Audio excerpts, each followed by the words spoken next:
नमस्कार किसान मित्रों, मौसम चलावास में आपका स्वागत है। बात करेंगे राजस्थान के मौसम के बारे में। यहाँ पर आपको जानकारी देंगे कि अगले 24 घंटों के दौरान किस प्रकार की स्थितियाँ रहेगी राजस्थान के क्षेत्रों में तापमान को लेकर, और कहीं कहीं जो बूंदाबांदी, खंड वर्षा और कुछ अंधड़ की संभावना है उसको लेकर। फिलहाल देखें तो तूफान रैमल कल रात को पश्चिम बंगाल के दक्षिणी क्षेत्रों से टकरा कर आगे बढ़ रहा है, यानी कल रात को ये टकरा चुका है और अभी समय ये बांग्लादेश के क्षेत्रों की ओर, दक्षिण पश्चिम के क्षेत्रों की ओर आगे बढ़ रहा है। और ये यहाँ पर कालीगंज और साथीखेड़ा के क्षेत्रों के आसपास इसकी स्थिति दर्ज हो रही है, और ये सीवियर साइक्लोन की कैटेगरी में अभी भी बना हुआ है, और ये अगले 24 घंटों तक लगभग जो है प्रभावी स्थिति में रहेगा, और धीरे धीरे ये उत्तर पूर्व की ओर आगे बढ़ता हुआ भारी से बहुत भारी वर्षा और तूफानी हवाओं का दायरा अपने साथ लेते हुए आगे बढ़ेगा, जिससे कई जगहों पर हवाओं की गति के कारण भी नुकसान होने की संभावनाएं ग्रामीण क्षेत्रों में भी रहेगी। उसके बाद इस सिस्टम का प्रभाव धीरे धीरे पूर्वोत्तर राज्यों की ओर रहेगा वर्षा के रूप में, जब ये डिप्रेशन और फिर निम्न दबाव बनते हुए कमज़ोर हो जाएगा। लेकिन वर्षा की गतिविधियाँ ये काफ़ी ज़ोरों पर रखेगा पूर्वोत्तर के राज्यों में। उसके बाद केरल के आसपास के क्षेत्रों में दक्षिण की ओर सर्कुलेशन की स्थिति उभरती हुई दिखाई दे रही है। तो एक सर्कुलेशन की स्थिति की संभावनाएं या उभरती हुई संभावनाएं दिख रही है राजस्थान के उत्तर पश्चिमी क्षेत्रों के आसपास। यहाँ का दबाव भी देखें तो इस समय तूफान रेमल के दबाव के कुछ कम स्थिति के आसपास दर्ज हो रहा है, यानी तूफान रेमल लगभग 976 मिलीबार के आसपास, तो उत्तर पश्चिमी राजस्थान का वायु दबाव इस समय 986 मिलीबार के आसपास तक दर्ज किया जा रहा है। यानी आज शाम की स्थिति उत्तर पश्चिमी राजस्थान और तूफान रेमल के केंद्र का जो दबाव रहेगा वो लगभग समानांतर या समान स्थिति में रहेगा। तो हवाओं का चलन उत्तर पश्चिम भारत की ओर बढ़ने लगेगा और उस तरफ बढ़ने वाली हवाओं का प्रभाव कमज़ोर हो जाएगा जल्द ही। अधिकतम तापमान पिछले 24 घंटों के दौरान चेलावास मारवाड़ जंक्शन अरावली रेंज में देखें तो 48.92 डिग्री सेल्सियस रहा, यानी लगभग 49 डिग्री के करीब रहा। इसके अलावा न्यूनतम तापमान आज इस सीज़न का सबसे अधिक रहा, 32.47 डिग्री सेल्सियस, यानी 32.5 डिग्री के करीब। और जो अधिकतम आर्द्रता है वह कल की कुछ खंड वर्षा के बाद, अंधड़ के बाद बढ़ी, और ये 65% तक दर्ज की गई। और ये बढ़ी हुई आर्द्रता और 32 डिग्री प्लस का तापमान जो है यहाँ पर उमस बनाए हुए हैं, और जो फीलिंग टेम्परेचर है वो ज़्यादा महसूस किया जा रहा है या बना हुआ है। और न्यूनतम आर्द्रता यहाँ पर 16% दर्ज की गई। वायु दबाव 995 मिलीबार रहा अरावली बेल्ट में। हवाएं उत्तर पश्चिमी दिशा से 55 किलोमीटर प्रति घंटे की रफ्तार तक रही, यानी इस सीज़न की ये हवाएं तेज़ रही हैं, और ये अंधड़ के दौरान देखने को मिला। अब इस प्रकार की हवाएं राजस्थान के पाली संभाग, जोधपुर, कुछ बीकानेर संभाग, अजमेर संभाग, इन क्षेत्रों में देखने को मिलने की संभावना है। लेकिन ये हवाएं अरब सागरीय हवाएं रहेगी जो 30 से 40 किलोमीटर अमूमन, और कभी कभी इसके झोंके 50 से 70 किलोमीटर तक के देखने को मिल सकते हैं पश्चिमी राजस्थान के क्षेत्र में आने वाले 4 से 7 दिनों के मध्य। उसके बाद हवाओं में कमी भी आएगी, तो उस दौरान तापमान में फिर से बढ़ोतरी भी देखने को मिलेगी। और इसी समय देखें तो उत्तरी जो क्षेत्र है वहाँ पर जो स्थितियाँ तापमान की सिमटने लगेगी, और एक साइड में ये कह सकते हुए तापमान उत्तर पश्चिम के क्षेत्रों में ज़्यादा बढ़ाए रखेगा।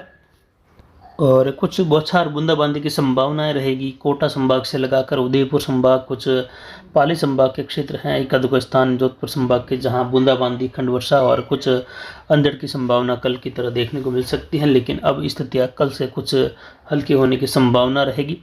लेकिन फिर भी यहाँ पर संभावना है कि 27-28 के दौरान कुछ बूंदाबांदी, खंड वर्षा जैसी संभावना इस बेल्ट में दक्षिण पूर्व मध्य राजस्थान के आसपास के क्षेत्रों में रहेगी। बाकी राजस्थान के इलाकों में मौसम लगभग शुष्क बना रहेगा, गर्म रहेगा। तापमान काफ़ी ज़्यादा दर्ज किए जाएंगे। उम्मीद है आज भी राजस्थान के पश्चिमी, उत्तर पश्चिमी इलाकों में कई जगहों पर तापमान 49 डिग्री के आसपास से लगाकर 52 डिग्री तक के मध्य जाने की संभावना है। तो वहीं पाकिस्तान और उससे सटे हुए पंजाब वगैरह इन क्षेत्रों में भी तापमान काफ़ी ज़्यादा दर्ज होने की संभावना है।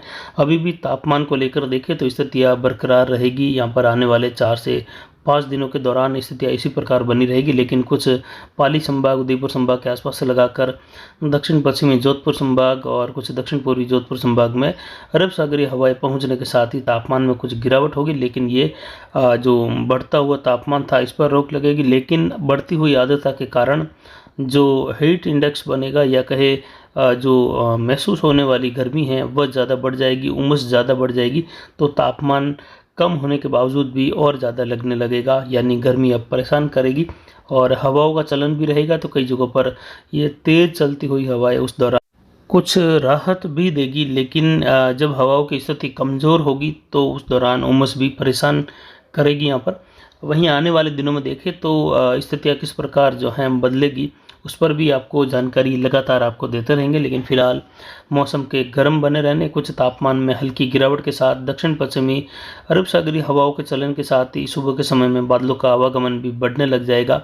2-3 दिनों के बाद से जो सवेरे सवेरे कोलामन के रूप में बादल आगे बढ़ते हैं 4 बजे से लगाकर 7-8 बजे के मध्य, और काफ़ी घने बादल भी होते हैं कई बार, लेकिन ये होते निचले स्तरीय बादल हैं, जिससे कुछ जगहों पर कभी कभी सघनता के कारण बौछार वाली स्थिति बन जाती हैं। बाकी तापमान की स्थिति अब बरकरार रहेगी।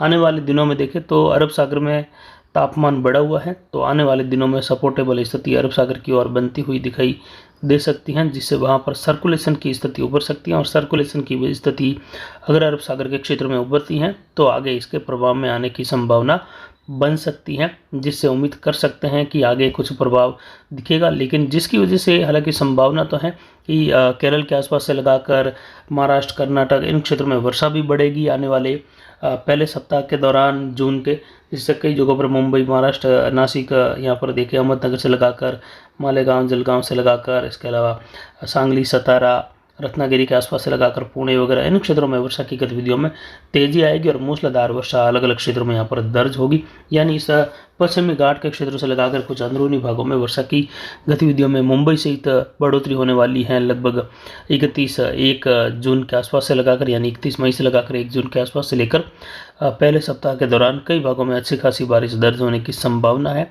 और वहीं पर अगर देखें तो केरल में मानसून के लिए स्थितियाँ फिलहाल 3 जून से लगाकर 6 जून के मध्य दस्तक देने की बन रही है। यानी केरल में मानसून की दस्तक में अभी देखें तो 3 जून के आसपास का समय ही फिलहाल दिखाई दे रहा है। जो मौसमी पैटर्न है उसका विश्लेषण अगर करें तो, लेकिन जल्द ही दूसरा पूर्वानुमान आपको दिया जाएगा, जिसमें जो भी जानकारी उभर कर आएगी उसकी सटीक जानकारी आपको देने की पूरी कोशिश करेंगे। फिलहाल राजस्थान के अधिकतर इलाके शुष्क रहेंगे, गर्म रहेंगे। आज भी गर्मी का प्रकोप जारी रहेगा और कुछ जगहों पर अंधड़ वाली स्थिति, कुछ बौछार वाली स्थिति दक्षिण पश्चिम मध्य से लगाकर दक्षिण पूर्व की ओर बनती हुई देखने को मिल सकती है। अरावली के आसपास के क्षेत्रों से लगाकर जैसी कल देखने को मिली। तो फिलहाल अभी की जानकारी के लिए इतना ही। आगे की जानकारी के लिए बने रहे हमारे चैनल पर। नमस्कार, जय हिंद, जय भारत।